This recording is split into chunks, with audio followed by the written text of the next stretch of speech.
Hello दोस्तों, कैसे हैं आप लोग। आज हम लोग पढ़ने वाले हैं फिजिक्स में। क्लास 12th में हम लोग पढ़ रहे थे विद्युत विभव तथा धारिता, इलेक्ट्रिक पोटेंशियल एंड कैपेसिटेंस। तो उसका हम लोग 3 पार्ट पढ़ चुके हैं। पहले पार्ट में आप लोगों को मैंने बताया कि पोटेंशियल क्या होता है, पोटेंशियल डिफरेंस क्या होता है, मतलब विभव और विभवांतर क्या होता है। फिर उसके बाद में हम लोगों ने बात की कि डाइपोल की वजह से विभव क्या होता है, एक पॉइंट चार्ज की वजह से पोटेंशियल क्या होता है, उन सबके डेरिवेशन किए। फिर हम लोगों ने न्यूमेरिकल वगैरह भी किए। और पिछले क्लास में मैंने आप लोगों को बताया था पोटेंशियल एनर्जी क्या होती है। पोटेंशियल एनर्जी कुछ भी नहीं होती है, इसको डिनोट करते हैं यू से, स्थितिज ऊर्जा।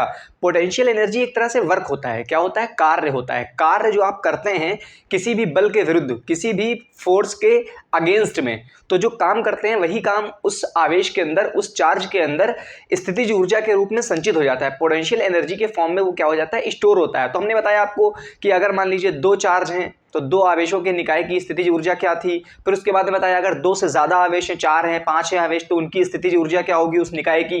तो ये सब बातें आप लोगों को मैंने बताई थी। तो स्थितिज ऊर्जा डेल्टा यू से डिनोट करते हैं। स्थितिज ऊर्जा एक पॉइंट की तो नहीं होती है, 2 पॉइंट के बीच की स्थितिज ऊर्जा होती है, इसीलिए यहाँ पे क्या लगता है, डेल्टा यू लगता है। स्थितिज ऊर्जा में अंतर, एक तरह से कह सकते हैं स्थितिज ऊर्जा में परिवर्तन हम लोग निकालते थे। तो आज हम लोग पढ़ने वाले हैं द्विध्रुव। अभी तक के हमने पढ़ा था कि जो स्थितिज ऊर्जा हम निकाल रहे थे वो कब निकाल रहे थे, जब बाहर से कोई इलेक्ट्रिक फील्ड नहीं दी। मतलब पहला चार्ज ला रहे थे तो यहाँ पे कुछ भी मौजूद नहीं था, तो वहां पे इलेक्ट्रिक फील्ड पहली चार्ज को लाने में जो विभव था या पहले चार्ज को लाने में जो काम करना पड़ रहा था, तो क्या करना पड़ा था, जीरो, क्योंकि पहले से वहां पर उस पर कोई बल नहीं लग रहा था। अब हम लोग जो पढ़ेंगे, अब हम लोग ये पढ़ेंगे पहले से ही एक विद्युत क्षेत्र वहां पे मौजूद है, एक समान, मतलब इक्वल विद्युत क्षेत्र, एक समान विद्युत क्षेत्र पहले से मौजूद है। इलेक्ट्रिक फील्ड जो है यूनिफॉर्म पहले से ही मौजूद है वहां पे। अब तुम एक चार्ज को लेके आ रहे हो तो स्थितिज ऊर्जा उसकी क्या होगी। फिर 2 चार्ज को लाएंगे तब स्थितिज ऊर्जा क्या होगी, या द्विध्रुव को रख देंगे हम उसके अंदर। द्विध्रुव का मतलब 2 चार्ज हैं, द्विध्रुव का मतलब तो आप लोग जानते होंगे ना, डाइपोल का।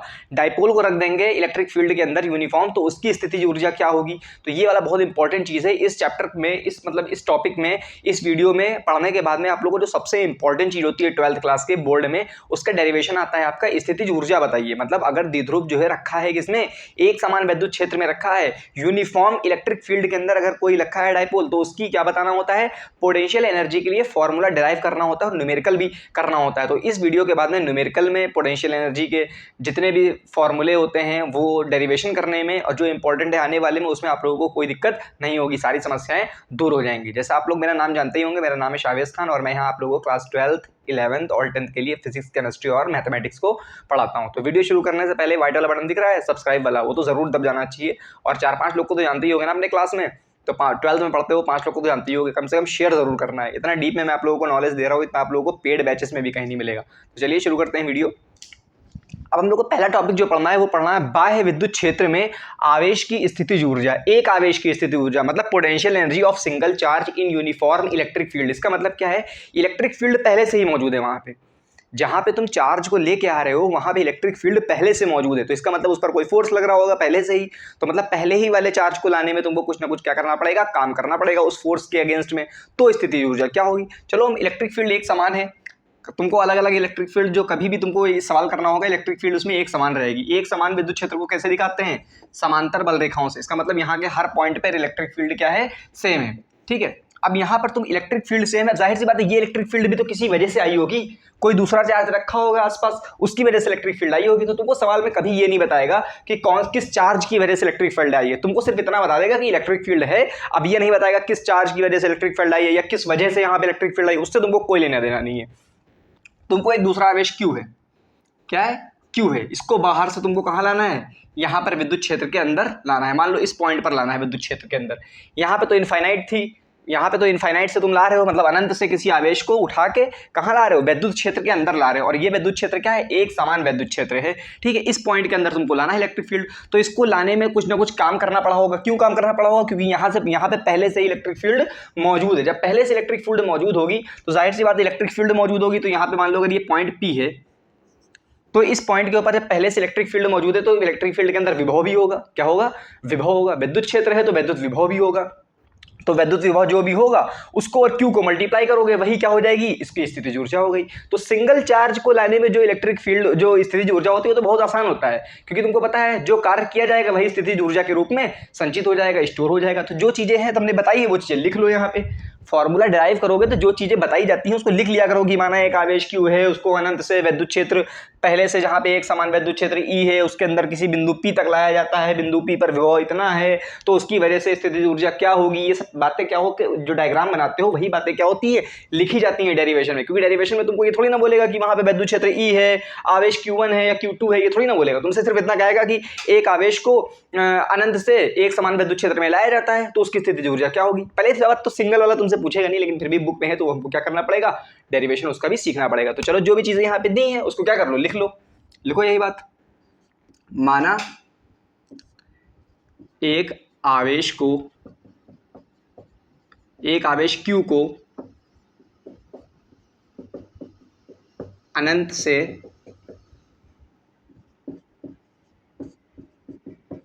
एक समान विद्युत क्षेत्र E में बिंदु P पर लाया जाता है, बिंदु P पर लाया जाता है, जिसका विभव V है। तुमने मान लिया कि P बिंदु पर विभव कितना दिया है, V दिया है, ठीक है। और तुमको क्या लाना है, कोई आवेश Q जो है अनंत से इस एक समान विद्युत क्षेत्र E के अंदर लाना है तुमको, और विभव V दिया है। तो तुमको पता होना चाहिए आवेश को लाने में किया गया कार्य स्थितिज ऊर्जा के रूप में संचित होगा। बिल्कुल सही है। जो तुम ये Q आवेश को अनंत से इस विद्युत क्षेत्र के अंदर किसी बिंदु तक ला रहे हो, उसको जो काम किया गया है उसी काम को क्या होगा, उसी काम को तो स्थितिज ऊर्जा बोलते हैं, वही काम स्थितिज ऊर्जा के रूप में संचित हो जाएगा। बिल्कुल हो जाएगा। तो तुमको पता होना चाहिए W बराबर क्या होता है। एक तुमने फॉर्मूला पढ़ा होगा, V बराबर W/Q। पढ़ा है कि नहीं पढ़ा है, बिल्कुल पढ़ा होगा। तो यहां से W बराबर क्या आ जाएगा, V इंटू Q आ जाएगा। क्या आ जाएगा, V इंटू Q। जहां पे V क्या है, बिंदु P पर विभव, और Q क्या है, जो आवेश को तुम लेके आ रहे हो, इन दोनों को मल्टीप्लाई करो, वही W हो गया। तुमको पता है W ही क्या होता है, स्थितिज ऊर्जा में परिवर्तन होता है। तो W ही डेल्टा U के बराबर होता है। तो डेल्टा U बराबर जो W होगा वही तो स्थितिज ऊर्जा होगी। तो डेल्टा U बराबर क्या हो गई, V इंटू Q हो गई। अब तो यहाँ पे डेल्टा क्यों लगा होता है, देखो स्थितिज ऊर्जा एक पॉइंट की स्पेसिफिक नहीं होती है। अब तुमसे कहा जाए बताओ स्थितिज ऊर्जा यहाँ की क्या है, तो एक बिंदु की नहीं होती है स्थितिज ऊर्जा। स्थितिज ऊर्जा होती है दो पॉइंट के बीच की स्थितिज ऊर्जा। स्थितिज ऊर्जा क्या होती है, किसी दो बिंदुओं के बीच में नापी जाती है स्थितिज ऊर्जा, ठीक है। तो डेल्टा यू यहाँ पे है, तो डेल्टा यू का मतलब क्या हो गया, मतलब बाद वाली स्थितिज ऊर्जा। डेल्टा का मतलब होता है परिवर्तन और यू का मतलब स्थितिज ऊर्जा। स्थितिज ऊर्जा में परिवर्तन मतलब बाद वाली स्थितिज ऊर्जा माइनस पहले वाली। तो बाद वाली मान लिया U2 है और पहले वाली मान लिया U1 है, बराबर V इंटू Q। देखो U1 मतलब क्या हो गया, ये फर्स्ट पॉइंट और ये सेकंड पॉइंट मान लो यहाँ पे आ गए हैं। तो बाद में स्थितिज ऊर्जा यहाँ पे जो होगी वो होगी, और पहले वाली स्थितिज ऊर्जा जो यहाँ पे है। और हम तुमको बता चुके हैं अनंत पे स्थितिज ऊर्जा क्या होती है, जीरो होती है। ये बात याद रखनी है। अनंत पे स्थितिज ऊर्जा मतलब ये फर्स्ट वाला पॉइंट, यहाँ पे तो जीरो हो गई और यहाँ पे क्या हो गई, U2 होगी, यही VQ हो गई। तो तुम कह सकते हो एक तरह से U2 क्या है, इस बिंदु पर है स्थितिज ऊर्जा, तो P बिंदु पर स्थितिज ऊर्जा क्या होगी तुम्हारी, V इंटू Q होगी। सिंपल सा ये फॉर्मूला है, इसको तुमको क्या करना है, याद रखना है। जब एक आवेश है, जाहिर सी बात है तुमको सिंपल सी बात पता है, जब एक आवेश दिया है तुमको, एक ही आवेश को तुमको लेके आना है विद्युत क्षेत्र के अंदर। जब विद्युत क्षेत्र के अंदर ला रहे हो तो वहां पे विभव भी होगा। क्या होगा, विभव भी होगा। तो W बराबर क्या होगा, कार्य कितना होता है, W बराबर V इंटू Q होता है। सिंगल आवेश का अगर विभव निकालना है, वो कार्य निकालना है, W बराबर V इंटू Q कर दो, वही सिंपल सी बात हो गई। और वही कार्य क्या होता है, स्थितिज ऊर्जा के रूप में संचित हो जाता है।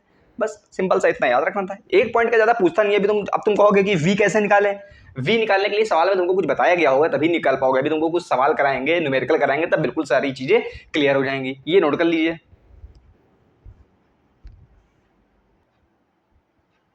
अब देखो क्या है, पिछली बार क्या था, एक समान विद्युत क्षेत्र में सिर्फ और सिर्फ तुम एक आवेश लेके आए थे अनंत से विद्युत क्षेत्र के अंदर, तो उसके ऊपर स्थितिज ऊर्जा क्या थी, V इंटू Q। अब यहाँ पे तुम मान लिया है तुमको दो आवेश को लाना है, दोनों आवेशों को, जिस तरह से पहले तुमने किया था दो आवेशों की स्थितिज ऊर्जा क्या होती थी, k q1 q2 upon r, लेकिन वहां पे क्या था, कोई बाहरी तुम्हारा विद्युत क्षेत्र नहीं था। लेकिन यहाँ पे इस बार तुमको दो आवेश लाना है पहले की तरह, जो पिछली क्लास में हमने बताया था, बस यहाँ पे पहले से ही एक विद्युत क्षेत्र तुम्हारे पास में मौजूद है। जब पहले से विद्युत क्षेत्र एक मौजूद है तो जाहिर सी बात है इसके अंदर यहाँ पर क्या होंगे, विभव भी होंगे इस पॉइंट पर, और इस पॉइंट पर कुछ ना कुछ क्या होगा, विभव होगा। तो इसका मतलब जब तुम Q1 को, पिछली बार क्या था, जब पिछली वीडियो में हमने बताया था, जब Q1 को लेके आ रहे थे तुम, तो जब यहाँ पे बाहरी विद्युत क्षेत्र नहीं था तो Q1 को लाने में कोई काम नहीं किया गया था। लेकिन अब यहाँ पर Q1 को जब लेके आओगे तब भी तुमको काम करना पड़ेगा, Q2 को लेके आओगे तब भी काम करना पड़ेगा, और जब तुम Q2 के लेके आओगे, Q2 को तो लाने में दो बार काम करना पड़ेगा। कौन सा, एक बार जब तुम Q2 को लाओगे तो एक Q1 की वजह से काम करना पड़ेगा, और एक बार जो Q2 को जो लाए हो वो काम तुमको ये जो वाला जो विद्युत क्षेत्र है, विद्युत क्षेत्र की वजह से यहाँ पर विभव होगा, तो उस विभव की वजह से भी Q2 पर दो बार कार्य करना पड़ेगा, डबल काम करना पड़ेगा। तो एक हिसाब से देखा जाए तो विभव की वजह से जो यहाँ पे विद्युत क्षेत्र बाहर वाला मौजूद है, इसकी वजह से Q1 के ऊपर जो विभव वाला कार्य है वो भी आएगा, Q2 के ऊपर जो विभव वाला कार्य है वो भी आएगा स्थितिज ऊर्जा में, और Q1 और Q2, तो Q1 की वजह से Q2 पर जो बल लग रहा है उसकी वजह से भी जो कार्य हो रहा है वो भी स्थितिज ऊर्जा के रूप में इसमें स्टोर हो जाएगा। तो ये पूरे निकाय की स्थितिज ऊर्जा हो जाएगी। अब तुमको डेरिवेशन करना होता है, जो जो चीजें फालतू की बातें होती हैं, फालतू की बातें नहीं तो काम की बातें हैं, लेकिन फिर भी इसको हमको थ्योरी में क्या करना होता है, लिखना होता है। तो सबको लिखो भी यहाँ पे, तो लिख लेते हैं, चलो क्या दिक्कत है इसमें। माना आवेश Q1 को अनंत से बिंदु A पर लाए, है ना, बिंदु A पर E में लाते हैं, मतलब विद्युत क्षेत्र में लाते हैं, तो कार्य, तो Q1 को लाने में हमने मान लिया क्या काम करना पड़ा, W1 काम करना पड़ा। और जब तुम Q1 को लाए थे जब पिछली बार, तो वहां पे कोई बाहरी विद्युत क्षेत्र था नहीं, तो जीरो काम करना पड़ा था, W1 जीरो था। लेकिन यहां पर पहले से ही विद्युत क्षेत्र यहां पे है, तो ये भी मान लेते हैं, माना A पर विभव VA तथा B पर विभव VB है, बिल्कुल। अब जाहिर सी बात है विद्युत क्षेत्र है तो विभव भी होगा ना, तो A बिंदु पर विभव हमने VA मान लिया और B बिंदु पर विभव VB मान लिया। तो जो Q1 को अनंत से तुम बिंदु A तक लाए हो तो काम कितना करना पड़ा होगा, W1 काम करना पड़ा होगा। तो W1 कितना आएगा, अब तुमको पता है Q1 को लाए हो, Q इंटू V होगा, काम क्या होगा, Q इंटू V, तो Q की जगह पे Q1 आ जाएगा, और VA पर लाए हो Q1 को तो VA हो जाएगा। ठीक है, तो A पर विभव VA है तो Q1 इंटू VA हो गया, या इसको A पर विभव V1 मान लेते हैं और B पर विभव V2 मान लेते हैं, ताकि फिर ज़्यादा आसानी से लिखने में अच्छा लगेगा। A और 1 अलग अलग आ रहा है तो Q1 V1 सुनने में भी अच्छा लग रहा है, तो हमने क्या मान लिया, A पर विभव V1 और B पर विभव क्या मान लिया, V2। तो जब Q1 को अकेले लाए तो बाहरी वाला सिर्फ जो विभव था उसके कारण जो काम करना पड़ा वही काम करना पड़ा होगा। अब चलो Q2 को लेके आओ, Q2 को B तक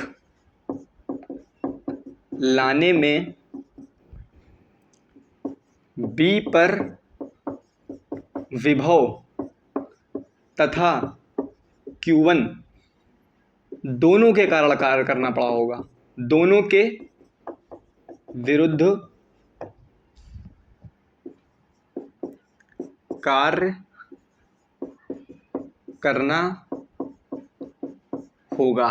तो जब तुम Q2 को लेके आए हो B पर, तो एक तो Q2 पर काम किसकी वजह से करना पड़ रहा होगा, जो B पर विभव है, तो W2 जो तुम्हारा होगा, W2 बराबर होगा, एक तो होगा Q2 इंटू V2, B पर विभव कितना है V2, तो Q इंटू V वाला फॉर्मूला। एक तो काम इतना करना पड़ा, ये काम करना पड़ा होगा, इसके अलावा एक काम और करना पड़ा होगा, कौन सा, देखो जब तुम Q2 को लेके आए हो यहाँ पर, तो Q2 पर एक बल Q1 की भी वजह से लग रहा होगा, कौन सा, Q इंटू E, Q1 की वजह से एक इसके ऊपर फोर्स लग रहा होगा, Q1 के कारण Q2 पर एक बल लग रहा होगा ना, उस बल के विरुद्ध में भी तुमको काम करना पड़ा होगा।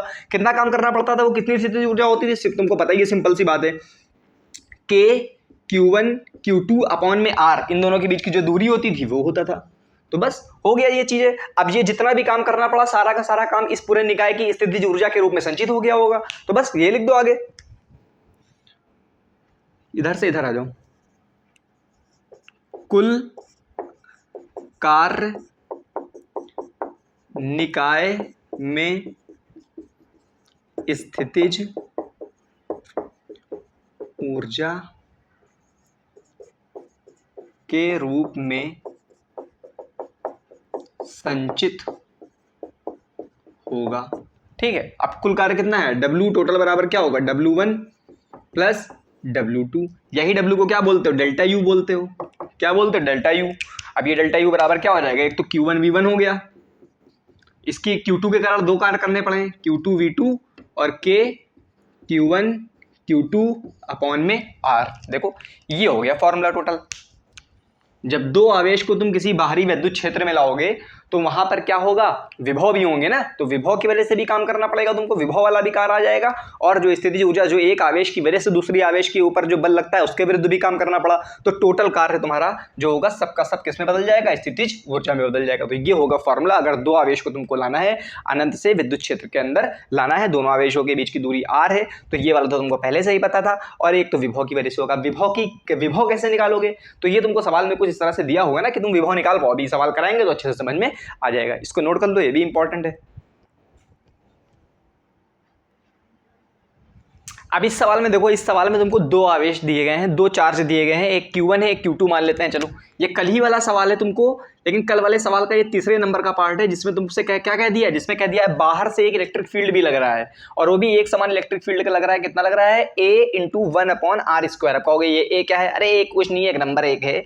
A कितना है, 9 × 10⁴ 5 इंटू यहाँ पे रख दोगे तो आ गया। अब ये R क्या है, R यहाँ पर मूल बिंदु से दूरी है। अब मूल बिंदु क्या है, ये तो कोई यहाँ पे कोऑर्डिनेट्स में दिए गए हैं, जो पोजीशन दी गई है चार्ज की, कि चार्ज कहाँ पर रखे गए हैं, आवेश कहाँ पर रखे हैं, वो कोऑर्डिनेट्स में है। कोऑर्डिनेट्स में कल तुमको बता ही दिया था। अगर तुमने पहले 2 लेक्चर 3 लेक्चर नहीं देखे हैं तो पहले उनको कंप्लीट करो, तभी तुमको ये चीज समझ में आएगी। अब इसको कैसे, जब इस तरह से चीजें दी होती है ना, ये हम कल भी बता चुके हैं पिछले वाले लेक्चर में तुमको, कि इस तरह से चीजें दी गई होती है तो इसको कैसे रखना होता है। देखो यहाँ पे ये जो लिखा होता है कोऑर्डिनेट्स, ये x y और z के क्या होते हैं, कोऑर्डिनेट होते हैं, x y z।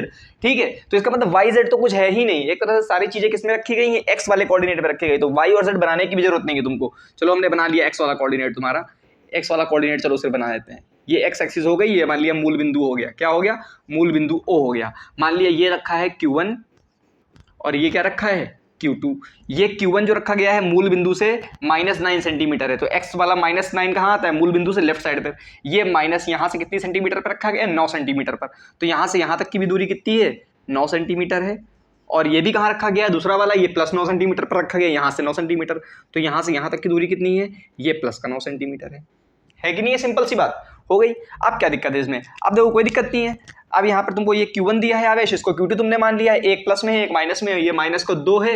अब माइक्रो कूलाम को कूलाम में बदलने के लिए 10⁻⁻6 से मल्टीप्लाई करो, कूलाम में बदल जाएगा। और ये 7 है, 10⁻6 से मल्टीप्लाई करो कूलाम में, क्योंकि माइक्रो में थोड़ी ना रखेंगे, हमेशा हम लोग चीजें रखते हैं एसआई मात्रक में, और एसआई मात्रक आवेश का क्या होता है, कूलाम। तो माइक्रो को कहीं भी लिखा हो माइक्रो, ये जो यू की तरह दिख रहा है ये माइक्रो होता है, तो 10⁻6 से मल्टीप्लाई कर दो -6 से, तो क्या हो जाएगा, ये कूलाम में बदल जाएगा। अब सेंटीमीटर दिया है, सेंटीमीटर को मीटर में बदलने का भी तरीका क्या है, सिंपल है, तुमको पता है आर बराबर क्या दिया है, ये आर क्या है, यहां से यहां तक की दूरी है, मूल बिंदु से दूरी है आर, तो आर बराबर भी क्या रखोगे, यहाँ पे जो इन दोनों के बीच की दूरी है, ये टोटल दूरी तो 18 सेंटीमीटर है, और ये जो तुम्हारा दिया है ये सेंटीमीटर, सेंटीमीटर को मीटर में बदलने के लिए बहुत आसान तरीका है, जैसे 9 सेंटीमीटर लिखा है, तो 9 सेंटीमीटर को मीटर में बदलना है तो 9 × 10⁻⁻2 कर दो, ये किसमें बदल जाता है, मीटर में बदल जाता है।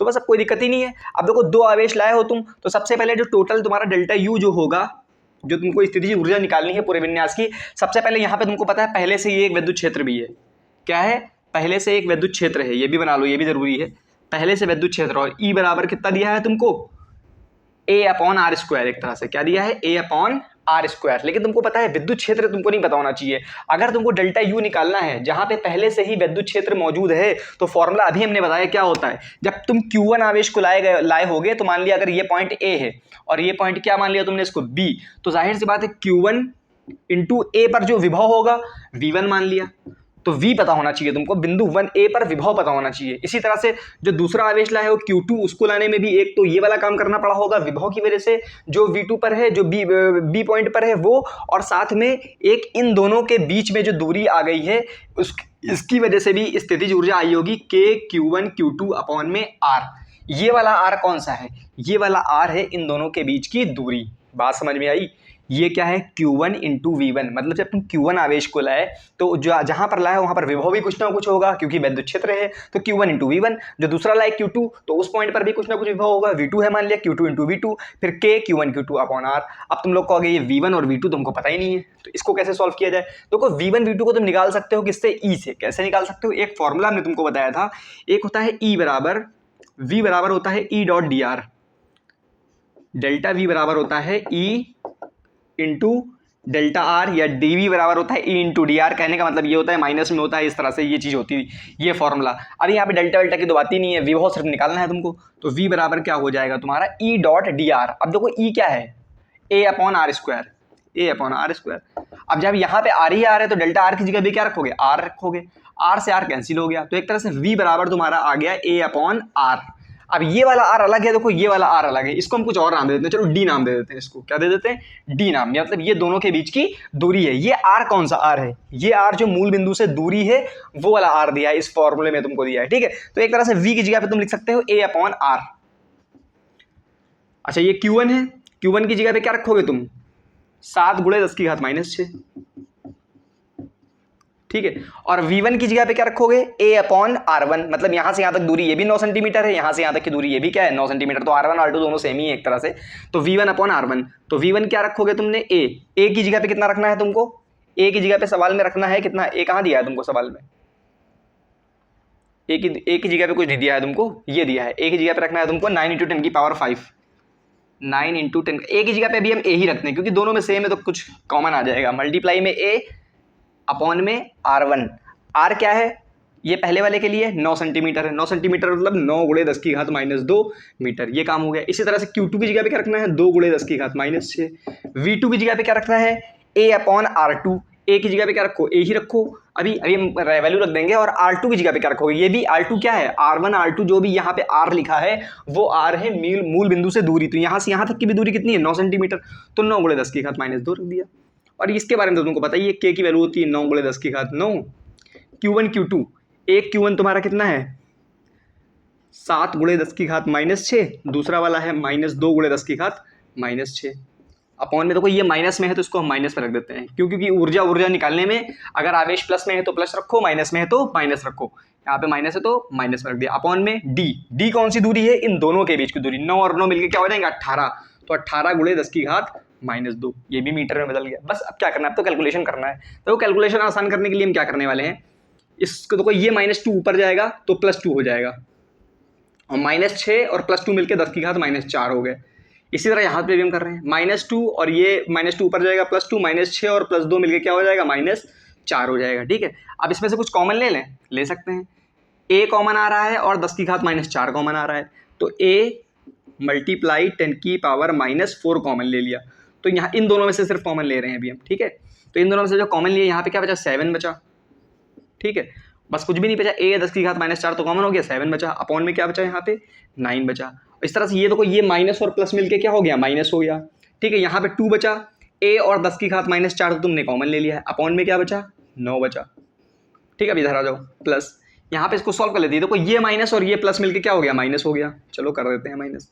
अब इसको कुछ सॉल्व करते हैं। देखो ये 9 1 9 है, 9 2 क्या है? 18 है, और ये 2 से और ये 2 क्या हो गया? कैंसिल हो गया। तो ऊपर सिर्फ अकेला नंबर क्या बचा? 7 बचा। कितना बचा? 7। मल्टीप्लाई 10 की घात 9 में से 10 की घात 6 जाएंगे तो कितने बचेंगे? 3 बचेंगे। 10 की घात कितने बचेंगे? 10 की घात 3, और ये 10 की घात 3 हो गया, और ये 10 की घात -6, तो 3 में से -6 गया, 10 की घात -3, कितना बचा? 10 की घात -3, और ये 10 की घात -2 ऊपर गया तो 10 की घात +2, तो एक तरह से 10 की घात -1 बचा। क्या बचा? 10 की घात -1, ठीक है। एक बार फिर से देख लेते हैं।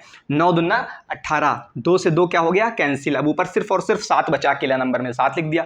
10 की घात 9 में से 6 गए, 3, 3 में से -6 गए, -3 और ये -2 ऊपर जाएगा, +2, -3 +2 -1, सही है, बिल्कुल सही है। अब सॉल्व कर लेते हैं। देखो ये A भी अभी लिखा रहने दो इसको ऐसे ही, 10 की घात -4 भी लिखा रहने दो। ये देखो 7 में से 2 गए, 5 और बटे 9, माइनस ये एक तरह से 0.7 हो गया। क्यों 7 हो गया? 10 की घात -1 अपॉन में आ जाएगा, तो 10 की घात क्या हो जाएगा? +1 हो जाएगा, और 10 की घात +1 का मतलब होता है 10, 7 बटे 10। नहीं समझ में आ रहा है तो कोई दिक्कत नहीं, 7 बटे 10 ही लिख देते हैं।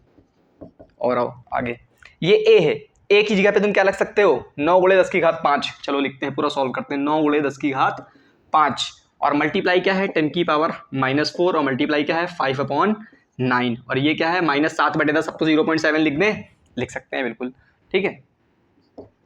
अब देखो ये 9 से 9 क्या हो गया, कैंसिल हो गया, ये है 5 और ये है 10 की घात 5, 5 में से 4 गया 10 की घात कितने बचे, 10 की घात 1 बचे, ठीक है। और ये क्या है -0.7, तो ये 5 को 10 से मल्टीप्लाई करोगे कितना हो जाएगा 50, 50 में से 0.7 गया तो कितना बचा 42.3 बचा, कितना, अच्छा ये 49.3, ठीक है। ये जूल में ही बचा होगा आंसर, कितना आया होगा जूल, तो ये तुम्हारा आ गया जूल, ठीक, इसको नोट कर लीजिए। चलो एक बार फिर क्या कहते हैं, ये नोट कर लिया होगा ना, अभी समझा देते हैं एक बार फिर से ताकि कोई दिक्कत ना हो तुमको। देखो इस सवाल में यहाँ तक की तो काम खत्म हो गया था सारा, फिजिक्स तो यहीं तक खत्म हो गई थी।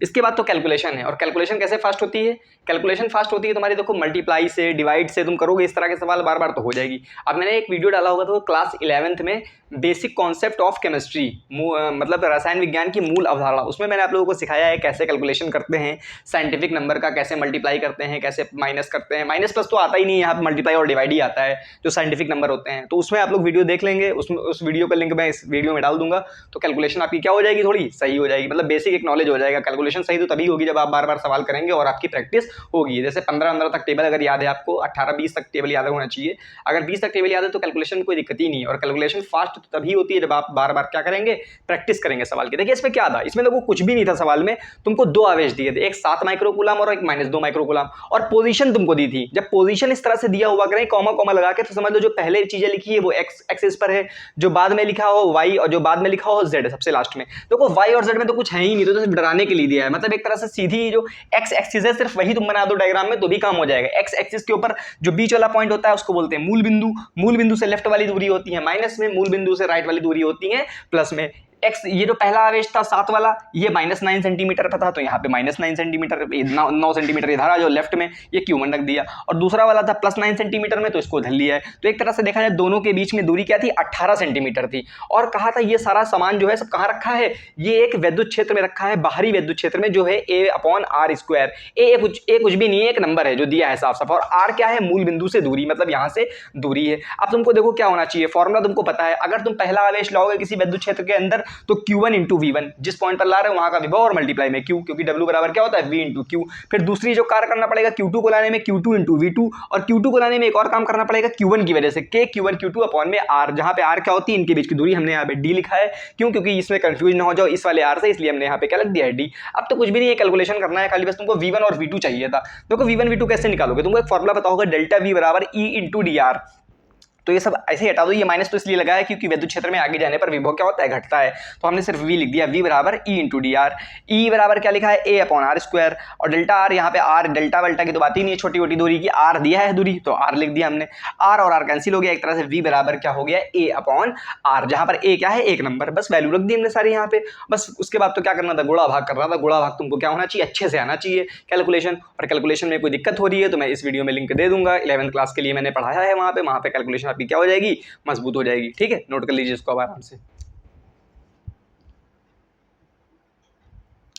अब हम लोग पढ़ने वाले हैं बाह्य विद्युत क्षेत्र में द्विध्रुव की स्थितिज ऊर्जा। द्विध्रुव मतलब समझते होगे, जाहिर सी बात है, एक ऐसा संयोजन, एक ऐसा कॉम्बिनेशन जिसमें एक माइनस में चार्ज हो और एक प्लस में चार्ज हो, और दोनों आवेश क्या हो, सेम हो। अगर ये -Q हो, ये क्या हो, +Q हो, इसके बीच वाले पॉइंट को क्या बोलते हैं, मध्य बिंदु बोलते हैं, और इनके बीच की दूरी हमने क्या मान ली है, 2a मानते हैं। तुमको पता है 2a क्यों मानते हैं, क्योंकि सारी दूरी हम कहाँ से नापते हैं, द्विध्रुव के मध्य बिंदु से नापते हैं, इसलिए हमने 2a मान लिया। इस वाले सवाल में तो वैसे दूरी मानने का कोई मतलब भी नहीं था, लेकिन फिर भी हमने तुमको बता दिया द्विध्रुव क्या होता है। अब द्विध्रुव को हम विद्युत क्षेत्र के अंदर रख रहे हैं, एक समान विद्युत क्षेत्र के अंदर।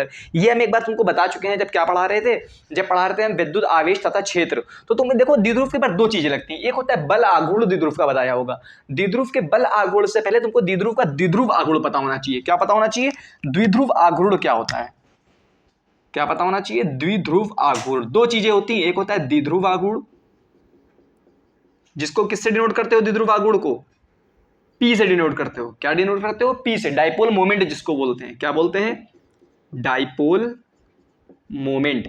इसको डिनोट करते हैं P से। P बराबर क्या होता था, एक आवेश और दोनों के बीच की दूरी Q इंटू 2a। ये बात समझ में आ गई होगी। अच्छा, इसकी एक डायरेक्शन भी होती थी द्विध्रुव आघूर्ण की। क्या होती थी डायरेक्शन, क्या होती थी डायरेक्शन, माइनस से प्लस की तरफ। क्या होती थी, माइनस से प्लस की तरफ। तो इसमें हम दिखाना चाहें अगर हम, तो डायरेक्शन ये माइनस से प्लस की तरफ होगी। किसकी डायरेक्शन, द्विध्रुव आघूर्ण की, P से।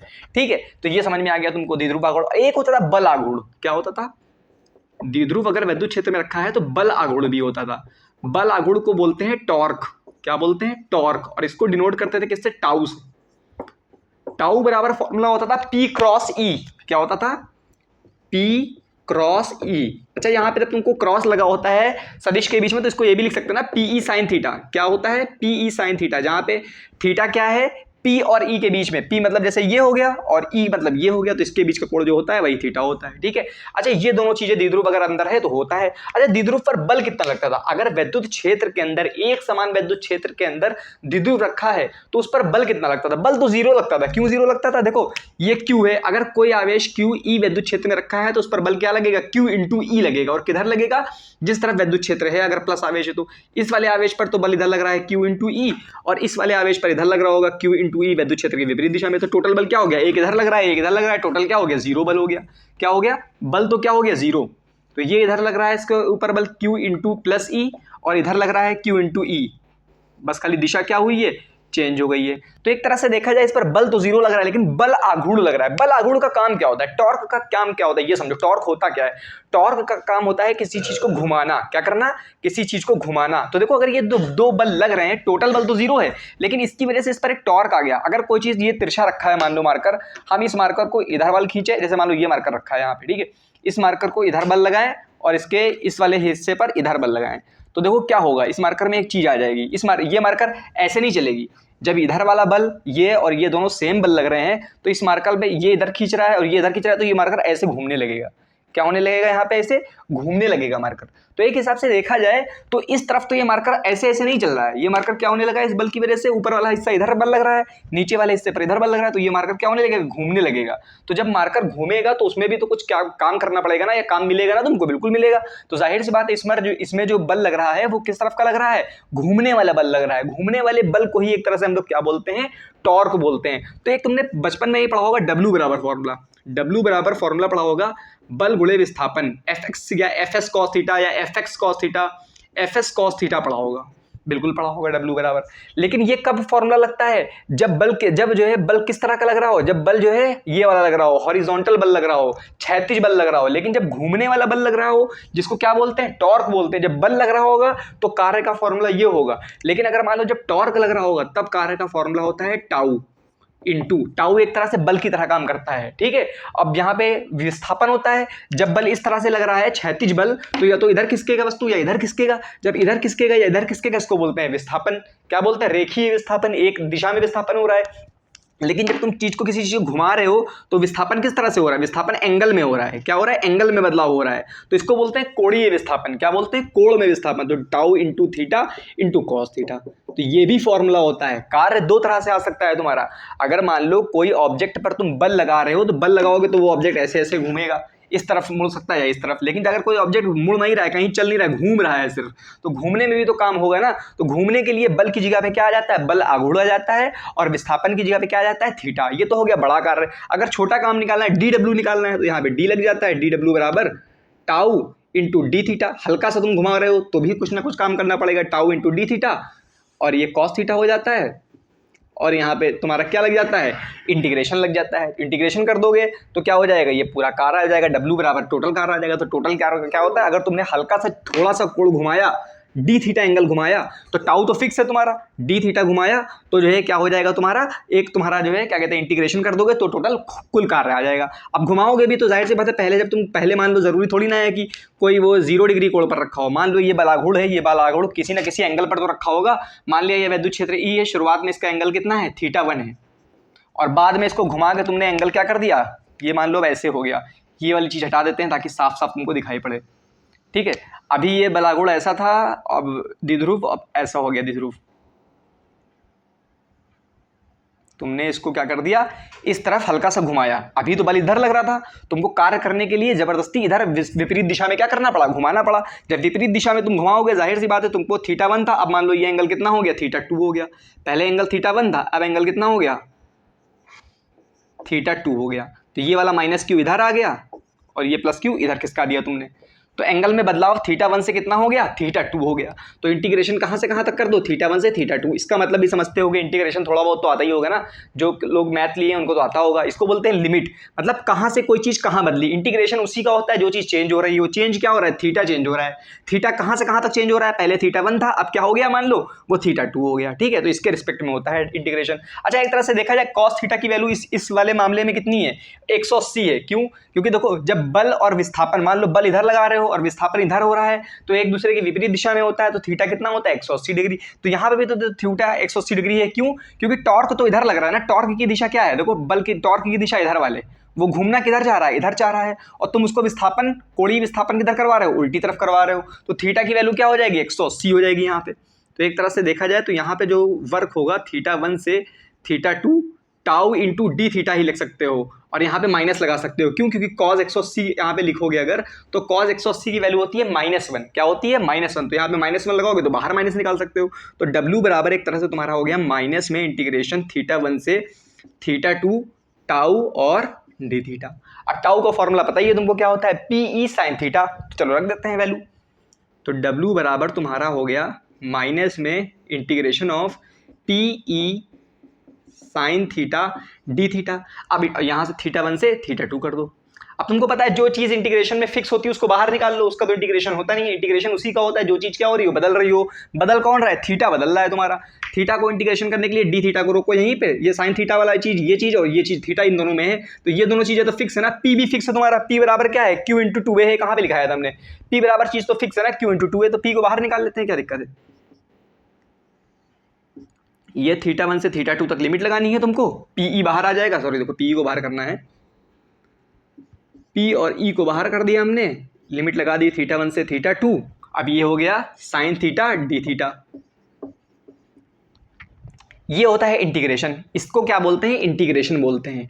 देखो जो चीज़ यहाँ पे होगी, बदल कौन रहा है, थीटा, तो देखो वही के रिस्पेक्ट में इंटीग्रेशन होता है। ये डी थीटा लिखा है और बदल यहाँ पे थीटा लिखा है, तो थीटा का इंटीग्रेशन क्या होता है, साइन थीटा का इंटीग्रेशन तुमको पता होना चाहिए माइनस कॉस थीटा होता है। क्या होता है, integration of sine theta D theta बराबर होता है माइनस कॉस थीटा। क्या होता है, माइनस कॉस थीटा। तो देखो यहाँ पे जो माइनस कॉस थीटा आएगा, ये माइनस का PE हो गया तुम्हारा, और इंटीग्रेशन θ1 से इंटीग्रेशन तो हट ही जाएगा। अब ये हो जाएगा माइनस का कॉस थीटा। माइनस का कॉस थीटा आ गया, लेकिन तुमको पता है जब लिमिट लगी होती है तो लिमिट का मतलब क्या होता है, लिमिट का मतलब होता है जो भी इंटीग्रेशन करने के बाद आया है, एक बार उसकी वैल्यू रखो ऊपर वाले की, फिर माइनस का निशान लगाओ, फिर नीचे वाले की वैल्यू रखो। अच्छा, यहाँ पे माइनस से बाहर निकाल लेते हैं इसको, माइनस माइनस मिलकर क्या हो जाएगा, ये प्लस हो जाएगा। तो W बराबर हो जाएगा तुम्हारा माइनस माइनस में निकल के क्या हो गया, प्लस हो गया, PE हो गया। अब देखो क्या हो गया, एक बार थीटा की जगह पे θ2 रखो तो क्या आ जाएगी वैल्यू, cos θ2, और फिर माइनस करके क्या रखो, थीटा की जगह पे θ1 रखो, नीचे वाली लिमिट रखो, लोअर लिमिट, पहले अपर वाली लिमिट रखो, फिर माइनस लगाओ, फिर लोअर वाली लिमिट रखो, थीटा की जगह पे क्या रख दो, θ2, θ1 रख दो। तो ये वैल्यू जो तुम्हारी आ गई, ये आ गई W की। अब W ही क्या होता है, स्थितिज ऊर्जा होती है, कार्य ही स्थितिज ऊर्जा होती है। तो W की जगह पे तुम डेल्टा U लिख सकते हो। क्या लिख सकते हो, डेल्टा U। ये फॉर्मूला तुमको याद नहीं रखना है, क्यों, ये तो बिल्कुल स्टैंडर्ड फॉर्मूला है। क्या फॉर्मूला है, स्टैंडर्ड फॉर्मूला। तुमको ये वाला फॉर्मूला याद नहीं रखना है। क्यों नहीं रखना है, देखो अभी तुमको एक चीज पता होना चाहिए, डेल्टा U। देखो तुमको एक बात बताएं हम, कभी भी जो स्थितिज ऊर्जा होती है वो किसी एक पॉइंट की निकालना क्या होती है, मुश्किल काम होती है। मुश्किल होती है इसलिए मुश्किल होती है क्योंकि देखो जाहिर सी बात है, स्थितिज ऊर्जा हमेशा 2 पॉइंट के बीच में निकाली जाती है। क्या निकाली जाती है, 2 पॉइंट के बीच में। अब एक पॉइंट की स्थितिज ऊर्जा निकाल तो सकते हो, लेकिन फिर दूसरी वाली तुमको क्या माननी पड़ेगी, 0 माननी पड़ेगी। तो पिछली बार हमने जब स्थितिज ऊर्जा निकाली थी तो दूसरा वाला पॉइंट क्या था, अनंत था, तो अनंत की स्थितिज ऊर्जा तो क्या होती है, 0 होती है। तो वहां पे तो एक पॉइंट की स्थितिज ऊर्जा निकल गई। अब यहाँ पे तो अनंत अनंत कहाँ पे, यहाँ पे कोई आवेश हम अनंत से तो लेके आ नहीं रहे हैं, ठीक है, आवेश अनंत से नहीं लेके आ रहे हैं, इसलिए हमको एक पॉइंट की स्थितिज ऊर्जा जब तक कि 0 मानोगे नहीं तब तक तुम एग्जैक्ट स्थितिज ऊर्जा नहीं निकाल सकते हो। ये डेल्टा U है। डेल्टा U हम तुमको बता चुके हैं क्या होता है, स्थितिज ऊर्जा में परिवर्तन, 2 बिंदुओं के बीच में स्थितिज ऊर्जा, या 2 अवस्थाओं या 2 स्थितियों के अंतर है स्थितिज ऊर्जा का। तो एक हिसाब से ये थीटा U, ये क्या है, डेल्टा U क्या है तुम्हारा, एक हिसाब से डेल्टा U तुम्हारा है U2 माइनस U1 है। क्या है, U2 माइनस U1, मतलब बाद वाली स्थितिज ऊर्जा माइनस पहले वाली स्थितिज ऊर्जा, यही तो है ना।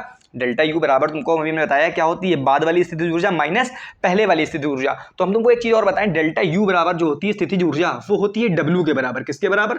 डब्ल्यू के बराबर। लेकिन डब्ल्यू देखो दो तरह का है यहाँ पे, क्या है कार्य? दो तरह का। समझो यहाँ पे बहुत डिटेल में चीजें बता रहे, बहुत इंपॉर्टेंट है ये। डब्ल्यू क्या है? दो तरह का है। कौन सा? एक तो डब्ल्यू हो रहा है अपने आप, जो हो रहा है अपने आप, ये किधर घूमना चाहता है? इस तरफ घूमना चाहता है। वो कौन घुमा रहा है इसको? ये जो विद्युत बल लग रहा है इस पर। कौन सा बल लग रहा है? इस बल को क्या बोलते हैं? विद्युत बल। तो ये डेल्टा यू बराबर होता है डब्ल्यू इलेक्ट्रिक। W electric. अगर तुम विद्युत बल लगा रहे हो यहाँ पे, डब्ल्यू विद्युत लिख देते हैं, समझ में आएगा तुमको, विद्युत बल, और तुम उसके विपरीत दिशा में घुमाना चाहते हो, तो डेल्टा यू बराबर होता है माइनस डब्ल्यू इंटू विद्युत। क्या होता है? डब्ल्यू इंटू विद्युत। और खाली डब्ल्यू कब हो सकता है? जब डेल्टा यू बराबर डब्ल्यू लिख सकते हो कब? प्लस डब्ल्यू लिख सकते हो कब? जब तुम इसके अगेंस्ट में जो काम कर रहे हो। तुम जो काम कर रहे हो, तुमने जबरदस्ती इसको घुमाया है ना इधर, वो तो अपने हाथ से कर रहे हो, तो उसको डब्ल्यू एक्सटर्नल बोलेंगे। डब्ल्यू बाह्य, जो तुम काम कर रहे हो उसको बोलते हैं बाहरी कार्य। वो घूमना चाह रहा था इस तरफ, तुमने उसको क्या घुमा दिया? इधर की तरफ। जो अपने आप वो घूम रहा है, वो कार्य क्या होता है? मिलता है एक तरह से तुमको। क्या होता है? जो काम फिजिक्स या केमिस्ट्री में अपने आप से हो रहा है, तुमको काम मिल रहा है, वो माइनस में काम होता है। और जो काम तुम कर रहे हो वो काम किस में होता है? प्लस में। तो एक हिसाब से ये तुम काम कर रहे हो, इसलिए यहाँ पे प्लस लगाओगे डेल्टा यू लगाने में, और जो तुम डब्ल्यू विद्युत लगाओगे तो माइनस लगाओगे। अभी तुमको डब्ल्यू काम तुमने कितना किया है वो तो तुमको नहीं पता है ना, तुमने सिर्फ क्या निकाली? स्थितिज ऊर्जा निकाली है अभी। तो डब्ल्यू इलेक्ट्रिकल तो तुमको पता है कितना है ना। डब्ल्यू इलेक्ट्रिकल क्या कर सकते हो? डब्ल्यू इलेक्ट्रिकल और डब्ल्यू बाय लगभग क्या होते हैं? बराबर ही होते हैं। तो डब्ल्यू डेल्टा यू बराबर माइनस डब्ल्यू विद्युत। एक तरह से डब्ल्यू विद्युत ही तो है तुम्हारा। ये क्या है? डब्ल्यू विद्युत है, विद्युत ऊर्जा के द्वारा किया गया कार्य ही तो है तुम्हारा। तो कुछ मत करो, ये तुम क्या कर दो, डेल्टा यू लिखा है, डेल्टा यू बराबर क्या कर दो यहाँ पे, ये जो बताया हमने, डेल्टा यू बराबर डब्ल्यू विद्युत रखो तुम यहाँ पे, डब्ल्यू विद्युत। डेल्टा यू क्या होता है? अब एक चीज और तुमको माननी पड़ेगी, यहाँ पे तुम्हारी बुक में भी दिया है, देखो हम तुमको बताया अभी हमने कि जो विद्युत ऊर्जा होती है, जो ये तुम्हारी स्थितिज ऊर्जा होती है, सॉरी, स्थितिज ऊर्जा में अंतर को ही निकाला जाता है, किसी एक पॉइंट की स्थितिज ऊर्जा नहीं निकाली जाती है। तो इस केस में क्या माना गया है, ये यहाँ पे तुम्हारी बुक में देखो लिखा भी होगा एनसीईआरटी में, माना θ1 बराबर क्या है? 90 डिग्री है। θ1 मतलब शुरुआत में ये कितनी डिग्री पर रखा है? 90 डिग्री पर। मतलब इस तरह से रखा है डायपोल। किस तरह से? इस तरह से। 90 डिग्री का मतलब तो यही होता है, अगर ई इधर वाले है और यहाँ से ये 90 डिग्री पर है, तो इसका मतलब तो ये तुम्हारा जो वैद्युत ध्रुव है इस तरह से रखा है, माइनस क्यू प्लस क्यू यहाँ पे है, सॉरी, और माइनस क्यू यहाँ पे है। ठीक है, ये मान के चलना है हमको कंडीशन। और दूसरी चीज क्या मानना है? u एट θ1 जीरो है। क्या मान के चलना है? इस स्थिति में स्थितिज ऊर्जा क्या है? जीरो है। ये दो पॉइंट बहुत इंपॉर्टेंट है, बहुत इंपॉर्टेंट है, बहुत इंपॉर्टेंट है। तुमको इस वाले फॉर्मूले में ये फॉर्मूला अगर असल में देखा जाए, सचमुच में देखा जाए, बिल्कुल एग्जैक्ट एक्यूरेट देखा जाए, तो सबसे सही फॉर्मूला जो है स्थितिज ऊर्जा का ये वाला फॉर्मूला है। लेकिन ये फॉर्मूला क्या है? ये स्थितिज ऊर्जा में अंतर है। अगर मान लो पहले θ2 पर एंगल, पहले θ1 था एंगल, और बाद में तुमने उसको घुमा दिया विद्युत क्षेत्र से, एंगल क्या हो गया? θ2 हो गया। तो टोटल जो परिवर्तन आया होगा पहली स्थिति और दूसरी स्थिति में स्थितिज ऊर्जा का, तब formula Pe cos θ2 minus cos θ1, ये स्टैंडर्ड फॉर्मूला है। लेकिन हमको तो बिल्कुल एग्जैक्ट एक पॉइंट पर निकालना है कि मान लिया हम तुमसे तुम्हें सवाल आएगा कि 60 डिग्री पे हमने कोण घुमा दिया विद्युत द्विध्रुव को स्थिति उसमें विद्युत क्षेत्र के अंदर, तो बताइए कितनी स्थितिज ऊर्जा हुई। तब तुमको क्या करना पड़ेगा? तब करना क्या पड़ेगा तुमको? हर जगह यही माना गया है कि θ1 तुमको शुरुआत में क्या मानना पड़ेगा? 90 डिग्री है। माना कि विद्युत द्विध्रुव प्रारंभिक स्थिति में क्या रखा है? विद्युत क्षेत्र के लंबवत रखा है, तभी तो θ1 बराबर 90 है। और उस स्थिति में विद्युत स्थितिज ऊर्जा क्या मानना पड़ेगा? जीरो मानना पड़ेगा। तब उस स्थिति में अगर जीरो मान लोगे, तब देखो यहाँ पे कहानी क्या हो जाएगी? u2 माइनस u1 है। u2 मतलब बाद वाली स्थितिज ऊर्जा, और u1 का मतलब जब 90 पे थी स्थितिज ऊर्जा। तो अभी हमने बताया कि अगर शुरुआत में तुम 90 पर मानोगे डिग्री पर, तो उस स्थिति में स्थितिज ऊर्जा तुमने क्या मानी है? जीरो। तो u1 की जगह पे क्या आ गया? जीरो हो गया। अब यहाँ पे माइनस लगाना है तो इसमें तो माइनस Pe कर दिया तुमने। अब ये तुम्हारा है cos θ2, बाद में स्थितिज ऊर्जा कितनी हो गई? बाद में θ2 कितना हो गया? Minus cos θ1। θ1 तुमने कितना मान लिया है? 90 मान लिया है, तो ये हो गया cos 90 तुम्हारा हो गया ना। तो यहाँ पे u2 बराबर क्या हो गया? ये देखो जीरो हो जाएगा, cos 90 की वैल्यू क्या होती है? जीरो। तो माइनस Pe cos θ2। तो एक तरह से u2 हटा ही दो तुम। एक तरह से तुमको सिर्फ इतना दिया जाएगा सवाल में कि थीटा को जो है विद्युत द्विध्रुव को 60 डिग्री घुमाया गया। कितना डिग्री घुमाया गया? 60 डिग्री या 50 डिग्री या जितने डिग्री भी घुमाया गया। तो बताइए कि जो है उसका जो है स्थितिज ऊर्जा कितनी हो? तो u बराबर सिर्फ थीटा की जगह 60 रख दोगे तुम।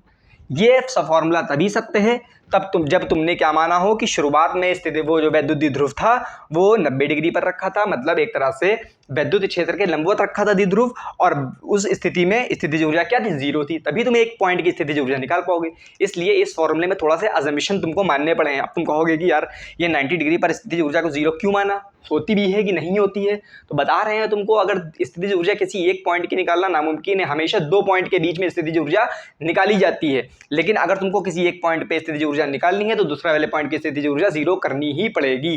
तो ये एक तरह से तुम्हारा बिल्कुल स्टैंडर्ड फॉर्मूला है, और ये वाला फॉर्मूला तब अप्लाई होगा जब वो बोल दे सवाल में कि शुरुआत में वैद्युत द्विध्रुव विद्युत क्षेत्र के साथ में 90 डिग्री के कोण पर रखा है, और उस स्थिति में स्थितिज ऊर्जा तुमने क्या मानी है, 0 मानी है। तो ये बहुत इंपॉर्टेंट डेरिवेशन है, इस डेरिवेशन का बोर्ड में आना तय है।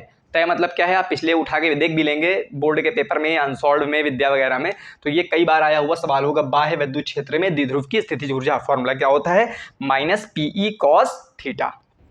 ये सब चीजें पता होना चाहिए आपको। इसमें देखो कई सारी चीजें 11वीं वाली भी यूज हो रही हैं, जैसे द्विध्रुवागुण, बलागुण। अच्छा, बलागुण तो अभी मैंने आपको बता ही दिया था, कौन से वाले चैप्टर में, वो वाले चैप्टर में जो पहला वाला पढ़ा रहे थे, विद्युत क्षेत्र तथा आवेश, उस वाले चैप्टर में, ठीक है। अच्छा, ये वाली चीज आपको नहीं पता होगी पहले से, तो ये भी आज पता चल गई, कोई बहुत बड़ी बात नहीं है कि अगर जो है कोई घूमने वाला कोण जो होता है, एक तरह से बल और बलागुण सेम ही चीज होते हैं। बल लगता है किस दिशा में, क्षैतिज दिशा में, और बलागुण क्या लगता है, घुमाने वाली दिशा में, जो घुमाने वाला जो फोर्स होता है उसी को क्या बोलते हैं, बलागुण। तो इस तरह से भी कार्य लिख सकते हैं और इस तरह से भी कार्य लिख सकते हैं। तो ये 11वीं का पार्ट है जिसको बोलते हैं रोटेशनल मोशन। एक तरह से तुमने 11वीं में अगर सही से पढ़ा होगा तो उसको बोलते हैं क्या, वृत्ताकार गति, या क्या बोल सकते हैं, रोटेशनल मोशन जो होता है, उस चैप्टर में ये सब चीज़ें तुमको पढ़ाई गई होंगी। तो ये नोट कर लीजिए, इतना डिटेल में मैं आप लोगों को बता रहा हूँ, आपको इतना जो है पेड बैचेस में भी नहीं मिलेगा। तो आप लोगों को क्या करना है, शेयर ज़रूर करना है, 5 लोगों को कम से कम ज़रूर शेयर करना है, और अच्छे से नोट्स बनाने हैं। बाकी बोर्ड तक के अगर आप लोग बने रहेंगे तो क्या बन जाएंगे, टॉपर्स बन जाएंगे। तो चलिए मिलते हैं अगली वीडियो में, इसको अच्छे से 2-3 बार रिवाइज करिए, तब समझ में आ जाएगा।